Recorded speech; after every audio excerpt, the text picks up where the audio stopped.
to the Crypto Saving Expert News Show, where we talk about the latest cryptocurrency news and take a look at the markets so that we all know exactly what is happening. My name is Jess, and today we are running through the latest news. We have Bitcoin currently sat at $21,586 and Ethereum sat at $1,483. So let's take a look at the Bitcoin chart first of all before we get into today's news to see exactly what is happening. We have seen a slight move to the downside in recent days. We were moving up in a pretty straight line. We were seeing the Fit and Greed Index rise. So now we've seen a little bit of a pullback. In my opinion, this is good for the markets. We're seeing consolidation. We're retesting those levels of support. And we were moving upwards a little bit too quickly. And people were changing the sentiment in the market was changing rapidly. People were getting super bullish, super quick. And so I was getting a little bit fearful. But we are now coming down to these levels. If we go into the 4-hour chart, you can see here, we're currently sat around $21,590. We have some levels of support at this point from back down here, and we also have some levels of support from back here as well. If we take a look at some indicators now and see what is happening, let's take a look at the RSI first of all.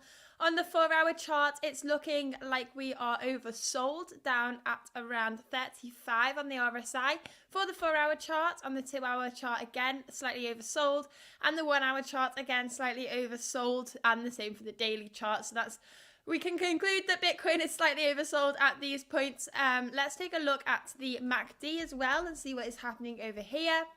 We can see that the MACD on the 4-hour chart has bullish momentum, but it's slowing down slightly. 2-hour chart is indicating that we are seeing an upwards, more and more bearish momentum.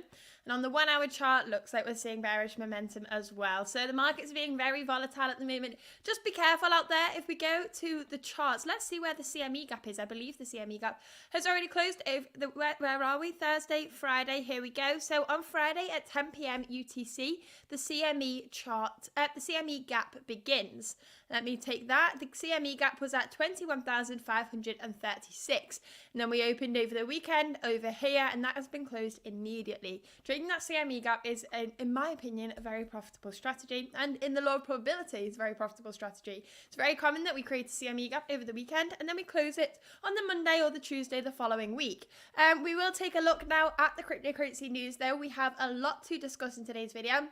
If you haven't already, please make sure to like and subscribe and press that bell notification button. Also, if you wouldn't mind going over to Twitter and retweeting this tweet to help us with the algorithm, I would greatly appreciate that.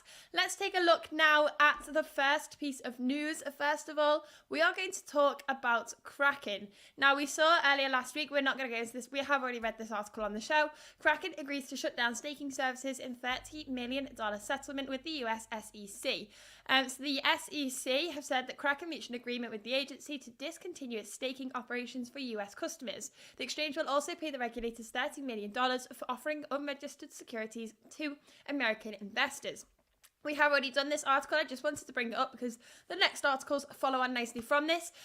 So the SEC have said that the Kraken were allowing US citizens to, they were offering unregistered securities essentially, and the SEC regulates securities quite closely, and this is why we have a whole debate in cryptocurrency over whether cryptocurrencies or specific assets are commodities or securities, because the regulation of the two are very different. Now, Kraken have said they are going to continue offering their staking services to non-US citizens, but since then we have seen that 7.42% of the total Ethereum staked on the Ethereum network is through Kraken. Now, very interesting article here. According to the team at Wu Blockchain, 1.233 million ETH is currently staked through Kraken, representing 7.42% of the total amount. The team quoted data from June Analytics that shows that Lido Finance tops the list with 4.859 million ETH staked, representing 29.23%. And then we have Coinbase, and then we have Kraken with the third biggest stakers. Now, interested in the amount of Ethereum staked by Kraken is because the crypto exchange plans to unstake all the ETH belonging to the US clients after the Shanghai upgrade. At the time of writing, there is no exact figure of the amount of Ethereum staked by its US customers. Assumptions are that the figure could be significant, thus opening questions as to whether the unstaked Ethereum will affect the network's security and the price of ETH after the upgrade in March. So very interesting things to be aware of while these things are taking place. We don't actually know the figures, obviously, as I've just said, for how much of that is from the US arm of Kraken, but it'll be interesting to hear about what happens here. The security of the network I wouldn't be too concerned about, but it is something that we have to be aware of. Staking secures the network and helps it grow, but having been the third biggest, we should still be okay because it's the third biggest staker, but only a percentage of that is for US citizens. Anyway, we have more articles on this story, so let's continue. We have the SEC chair has issued a warning to crypto firms after its Kraken $30 million settlement. So, Gensler, who has also headed the Commodities and Futures Trading Commission between May 26, 2009 and January 3, 2014, has said the runaway is getting awfully short for crypto firms to continue to avoid full disclosure. According to the SEC chair, companies in the gambling sector are actively compliant with the securities watchdog, and it is time for crypto firms to get in line and follow in their footsteps. Gensler also pointed out that while many tokens have been registered with the SEC, the business models of numerous crypto projects are rife with conflict. He further stated that the companies needed to disengage from bundled products if the industry were to survive and succeed. So he said, if this field has any chance of survival and success, it's time-tested rules and laws to protect the investing public. Disclosure, fully fair and truthful disclosure, addressing conflicts and disaggregating bundled products. Don't have your hand in your customers' pockets using their funds for your own platform. So we've seen the SEC attack a lot of different cryptocurrency exchanges following the FTX collapse. Now they are going after the platforms that allow US citizens to stake, and we've obviously seen Kraken settle that with a $30 million deal. But we are seeing Coinbase step forward now, looking at this next article, and they're saying they will defend its staking services, and that their staking services are not securities. So the speculation on whether Coinbase's staking services are next in the SEC's chopping board has led the crypto exchange chief legal officer to pen a blog post explaining why they should not be classified as securities in the US. So he said, the reason your crypto earns rewards while staking assets is that you are putting your crypto to work in exchange for a payment from the blockchain itself. Proof of stake ensures that all transactions are verified and secured without a bank or payment processor intermediary. You choose to stake your crypto, it becomes part of that process, but it remains your crypto at all times. So the thing is here that the SEC and many other regulatory bodies all over the world are trying to put traditional regulation onto cryptocurrency, and cryptocurrency is a whole new sector. The technology is brand new. It needs its own regulation to help it continue to grow. We don't want regulation that is just going to stifle growth of the industry because people will just move out of that jurisdiction. It's in the US's best interest to learn how to regulate them correctly so that businesses can thrive in the US and choose to be based in the US, and then they can benefit from those. If they don't and they push people out of the space, other jurisdictions will just grow with the space because cryptocurrency is not going anywhere. It's grown so much and it will continue to grow. They just need to regulate this correctly, but it's a whole minefield of how they do that because the lines are so unclear and they haven't really explained what the proposals are. We don't want traditional financial regulation on cryptocurrency. It's a different technology. We need something new, and they just need to spend some time on this. So we continue through this blog. We've seen the Howey test comes from a 1946 Supreme Court case. So the Howey test is how we determine whether a investment is a commodity or a security. So he said, and there is a separate discussion to be had about whether that test makes sense for modern assets like crypto. Regardless, staking fails to meet the four elements of the Howey test: investment of money, common enterprise, reasonable expectation of profits, and efforts of others. So the Howey test follows, you need to confirm that four things take place for something to be a security. I would say these lines are pretty blurred, as he said in this blog that we've just read. Cryptocurrency is a whole different thing, and we can't just put traditional old-fashioned rules onto the sector. And he's continued to say, but regulation by enforcement that does nothing to help consumers and drives innovation offshore is not the answer. Getting it right on staking matters. So he's just said everything that I explained before we started that article. That is what we are looking at with the regulation right now. Hopefully it doesn't stifle growth too much, because I said people just move out of those jurisdictions. Let's move on to the next piece of news for today's stream. Now we have the US SEC to intensify examination of crypto investment advisors in 2023. So we are seeing the SEC cut hard down on the cryptocurrency industry right now, but people are starting to go back. I mean, XRP have been fighting their case for a while. Coinbase have said they'll fight their case if they get prodded with the stick, but we'll take a look at this. Let's take a look here. Gary Gensler has said, in a time of growing markets, evolving technologies, and new forms of risk, our division of examinations continues to protect investors. In executing against the 2023 priorities, the division will help ensure compliance with the federal securities law and rules.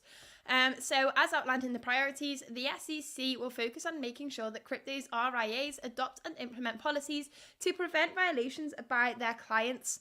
They would also ensure the application of rules made for investment opportunities. The division will also review the portfolio strategies of private fund advisors while assessing their risk management and investment allocation practices with a focus on conflicts and disclosure. So we can read on through this article. Just doing what they are trying to do to make investing in cryptocurrencies as difficult as possible, I would say, but trying not to be too biased on this blog. Maybe they are just looking out for those investors. They want to make sure too many people don't have full exposure to the cryptocurrency market, because they are inherently volatile, and you want to make sure that your assets are being looked after securely. Let's take a look now at the next article. We have the Ripple CEO, the US crypto industry is missing regulatory leadership. Now, we've said this, we have looked at this. I have put all the regulatory articles at the start of today's stream because there was a lot and I didn't want to keep diving back into it. I think this is the last article we have on regulation today. So if you're bored of hearing about what the SEC are doing wrong, don't worry, we'll move on from this soon. So the Ripple CEO, the US crypto industry, is missing regulatory leadership. The United States needs proper regulatory leadership concerning the crypto industry, and this is after the recent Kraken settlement with the SEC. Mr. Garlinghouse shared his insights on crypto regulation in a Twitter thread where he pointed out that other global regulators were making significant strides where the US were lagging behind. And he's tweeted, stepping back for a moment from what's happening in the US, just in the last few weeks, the number of positive, or at least headed in the direction of clarity, global regulatory departments is energizing. He gave the example of the UAE, which recently published an extensive new set of tech-agnostic rulebooks for crypto market participants covering compliance standards, advertising, issuance, and much more. So again, what we are seeing here is we want to see focus on the cryptocurrency industry. We are getting regulation in cryptocurrency, whether we like it or not. So what we don't want to see is traditional regulation going on the cryptocurrency market. We want to see them sit down, look at the new technology, look at how it works, understand how it works, and then make regulations based on this new technology, not just putting the old one, putting the sticker on, covering the sticker and putting the old things on the new things. We want them to look at this closely and properly, and the jurisdictions that are doing so are going to benefit from that greatly, and those that lag behind are the ones that are going to miss out in the long run. But we can move on from the regulation right now. Let's take a look at the next pieces of art. Next articles, they are getting more interesting if you're bored of regulation. PayPal pauses work on its stablecoin amidst regulatory scrutiny. Before we get into this article, I haven't asked once yet on today's stream. Please make sure to like and subscribe and press that bell notification button so that you don't miss these daily live streams where we talk about the latest cryptocurrency news and keep you up to date with what is happening in the markets. I also haven't mentioned our brand new website. If you are new to these streams or you've been out of crypto for the last week, Crypto Saving Expert is officially live. So if you go to cryptosavingexpert.com, press this nice big blue sign up button here, you can get access to the most reliable cryptocurrency news, the best cryptocurrency guides, and the clearest cryptocurrency courses.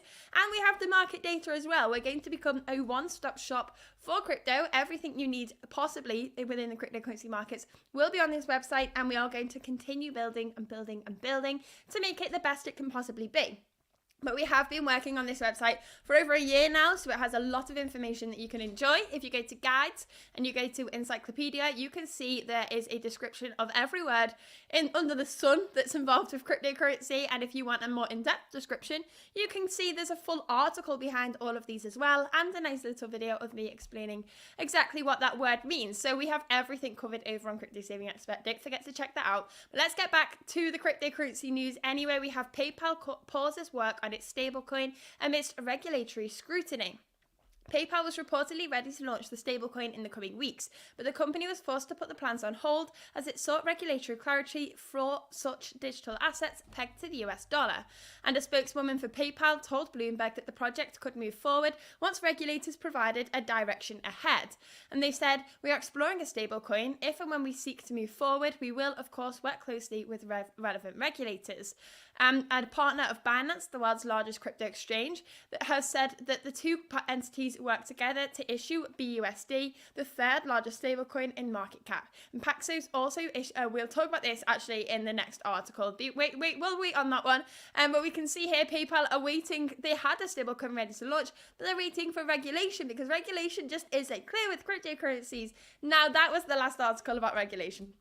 We have here bankrupt Celsius files motion to raise funds for sale of Bitmain mining coupons. So Celsius, I'm sure many of you have heard, the Celsius network filed for Chapter 11 bankruptcy earlier last year following the Terra Luna collapse, where about $60 million was wiped off the cryptocurrency table. So we have seen, obviously, a lot of cryptocurrency companies have been affected, Celsius being one of them, and now they are trying to raise some money. So taking a look at this, Ferraro, who is the interim CEO, has said, "I believe that the sale of the debtors' Bitmain coupons is value maximizing and is the best interest of the debtors' estates. The Bitmain coupons currently provide no utility to the debtors' mining business. The debtors do not anticipate using the Bitmain coupons and Bitmain credits to purchase additional mining rigs for Bitmain for the debtors' own mining operations." So Celsius was given the coupons after they purchased thousands of mining rigs from Bitmain while it was still in operation, and they had a total value of $37 million. The coupons can be redeemed in full for only 10% or 30% of the purchase price of a single order. The administrators are seeking approval to sell the coupons at a discount of $7.4 million before their expiry dates, as they already have interested buyers. And Ferraro said, absent the debtors' expeditious sale of the Bitmain coupons, the debtors face the possibility that the Bitmain coupons expire unused and worthless, thereby wasting an opportunity to generate millions of dollars for the debtors' estates. So what we're looking for here is Celsius is trying to recover as many funds as possible. Chapter 11 bankruptcy doesn't mean that you're completely just stepping back and the company's a disaster and it's going. It means they're going to try and reorganize their finances, get some liquid assets, and try and understand how they can move forward. They didn't always move forward, but we have seen in some cases it be a success. We've seen a lot of companies file for Chapter 11 bankruptcy within cryptocurrency. I mean, FTX have said they haven't completely ruled out the idea of relaunching the platform, and many other as well. Let's take a look at the next article though, because I am aware that today's stream is a little long when we have to cover the whole of the weekend's news. We have a lot to discuss. The Uniswap V3 proposal to deploy on BNB chain was approved with an A16Z on the losing side. So a behind-the-scenes political struggle saw Andreessen Horowitz, a major Silicon Valley venture capital project backer, came out on the losing end of the DAO vote. The Uniswap DAO, a decentralized autonomous organization, so a DAO, I'm sure many of you will know, means that decisions are made on-chain. Has on-chain governance, and those with tokens with voting rights can vote for the future of the blockchain, and they can decide. And obviously in this decision we've seen that 65.89% are in favor and 33.57% are against the idea of Uniswap V3 launching on the BNB chain, and 0.53% chose to abstain. So they voted with 15 million uni against the final proposal, and is one of the Uniswap's significant investors and advocated using Layer 0, one of its portfolio businesses, as the cross-chain bridge. So we've seen a lot of news about Uniswap and how it was going to launch in the recent weeks. So this is the outcome of that. Let's move on to the next article though. We have MNIFX trading platform creator changes plea to guilty in $248 million crypto fraud case. Now, again, we are seeing the backlashes in the space being washed out. Hopefully, there aren't too many left. I mean, there's going to be continuous waves of people coming in and out of cryptocurrency and using it for their own benefit. And this is why I do believe we do need some regulation in the space. We need to be able to have some transparency and trust these centralized companies. Otherwise, how are new people going to be wanting to move into the space? Centralized exchanges and centralized companies for cryptocurrency, they're not why we're here. We are here for decentralization, but they allow newcomers to come into the space, and then when people understand a bit more how cryptocurrency works, the benefits of it, and why they should use it, they then educate themselves on how to use decentralized platforms. But centralized ones are beneficial for adoption. So we're now saying that we need regulation around these centralized companies to ensure that people are safe, so we can get that adoption into cryptocurrency in the first place. And then I'm sure people will continue moving on through the journey and learning about decentralization. If you do want to learn about decentralization, Crypto Saving Expert is the place for you. We can go to guides here and you can see there's a huge amount of information about all of the things cryptocurrency. So if you haven't already, make sure to go to cryptosavingexpert.com. It is the best cryptocurrency website out there. And make sure if you are over there to press that big sign up button, input your email and your password, and don't forget to tick that box to sign up to the weekly newsletters. They come out every single Tuesday. So tomorrow at 11 a.m. you will have a recap of the recent week in cryptocurrency. And it has been very volatile, and there's been a huge amount of news in the last week. So it'll be a very interesting newsletter coming out tomorrow. Let's move on to the next article, and we have Bitcoin risks have not materialized yet, says IMF about El Salvador Bitcoin adoption. So El Salvador, I'm sure all of you know this, have made Bitcoin legal tender, meaning every vendor in El Salvador needs to accept Bitcoin by law. So we've seen here the IMF has warned that Bitcoin risks should be addressed, given its legal tender status and potential legislative measures to promote the use of crypto assets such as tokenized bonds. Bitcoin's use could increase, while risks have not manifested as a result of the limited Bitcoin use thus far, and evidenced by survey and remittance data, this could cause rise. In this situation, fundamental threats to financial stability, fiscal sustainability, and consumer protection continue, and the 2021 article IV's recommendations are still applicable. In order to properly examine the underlying fiscal contingencies and counterparty risks, there still has to be more transparency regarding government Bitcoin transactions and the financial standing of the state-owned Bitcoin wallet. So we are going to see in recent weeks, since El Salvador made Bitcoin legal tender months and months ago, there was many negative there's been a lot of negative things within the space since then. Bitcoin has fallen drastically. We are seeing that not many people within El Salvador are adopting Bitcoin. We've seen that obviously when Bitcoin is actually used in services, it can have slower transaction times. So we're seeing the adoption of different scaling solutions for that within the jurisdiction as well. It's very interesting to see what's happening over here. El Salvador is the first of many. We have seen some others taking place as well. We've seen central bank digital currencies coming out as well. Things are getting interesting. I don't think we have any news on the Bitcoin this week today so far, but the UK have said they want to have a central bank digital currency by 2030, but it will not be a cryptocurrency, and every individual will have a limit of £10,000 to £20,000 per individual to begin with, so that it doesn't completely ruin the banking industry if a lot of people move their funds out of traditional banking systems. We are seeing the same in Russia, and somewhere else in the world has said the same thing, that they want to have that gradual transition from our current financial systems to having a central bank digital currency, but that's raised a lot of alarm bells for people. A lot of people are concerned about how that will play out. Let's continue with the next article we have here. A 30-year-old man has pleaded guilty in crypto money laundering case, as I've just said. There are bad actors in this space, and this is why we need some regulation. But let's move on to the next article. We have Rich Dad Poor Dad. Actually, I wanted to leave that one to the end. Let's see what's happening over here. We've got this one first. New York regulators order Paxoss to stop issuing Binance USD. Now, I just saw at the start of today's stream that someone was mentioning this. I didn't read the whole comment. I can't remember who it was, but we are looking at this today. In an earlier report, the Wall Street Journal stated that the US SEC has notified Paxoss that it intends to sue the company for violating investor protection laws. And a Paxoss spokeswoman has said Paxoss is not commenting on any individual matter. But the report added that the SEC's enforcement department had issued Paxoss with what is known as a Wells notice, used to inform companies and individuals concerning possible enforcement actions. The notice claims that Binance USD is an unregistered security. The team at Binance stated that they will continue to monitor the situation, explained that BUSD is issued and owned by Paxoss. Binance only licensed its brand to Paxoss. Wells notice are not considered a financial indication that the SEC will take enforcement action, and individuals or firms that receive one are allowed to provide a written response as to why the SEC should not commence with a lawsuit. Any enforcement action or lawsuit by the SEC must also be authorized by its 5 commissioners through a vote. So it'll be interesting to see how this plays out. BUSD, I believe, is fully backed 1-to-1, but there's a lot of speculation about the stable coins right now. Obviously, when UST depegged from the dollar, a lot of people lost a lot of trust in cryptocurrency.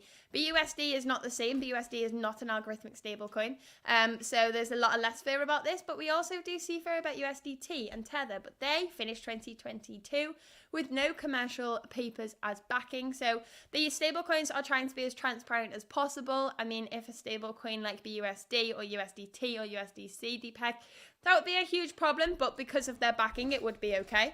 Let's move on to the next article now and see what's happening here. Rich Dad Poor Dad author says a giant crash is coming and predicts $500,000 Bitcoin by 2025. Now, Robert Kiyosaki, the author of the bestseller Rich Dad Poor Dad, has warned that a giant crash will soon hit the financial markets. Now, a lot of people trust this man's opinion. Rich Dad Poor Dad is a very good book. I actually really enjoyed it.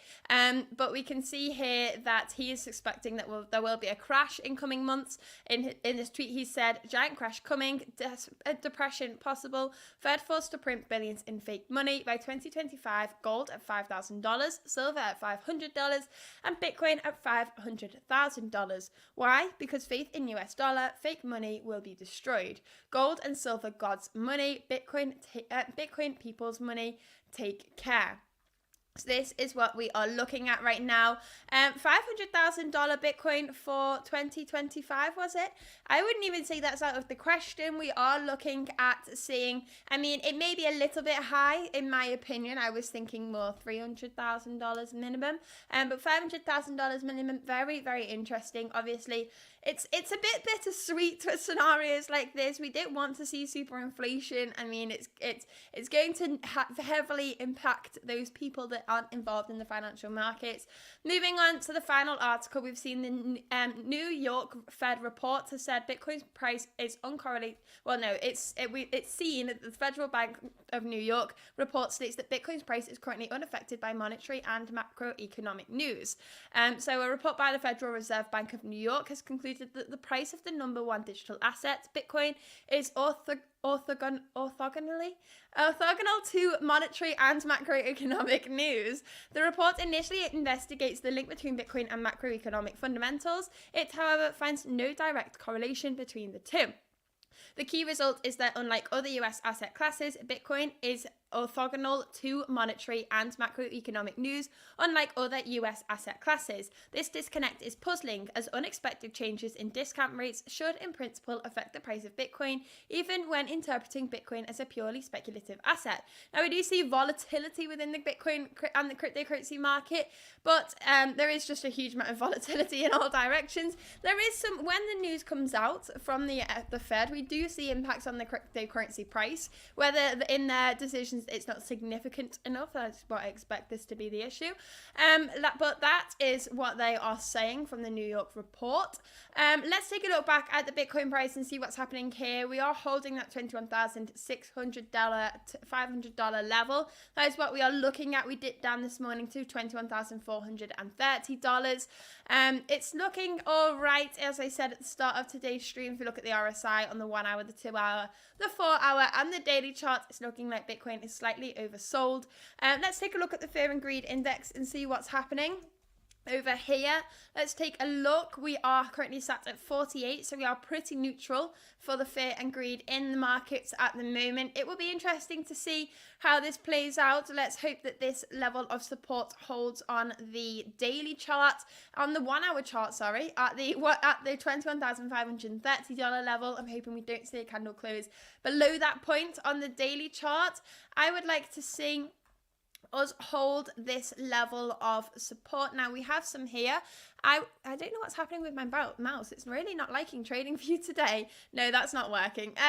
Let's take a look at this. I would hope to hold this level of support that was a previous level of resistance at $21,300. And when I say hold, it means and we may see price action below it, but I would like to see the candles close on or above that point.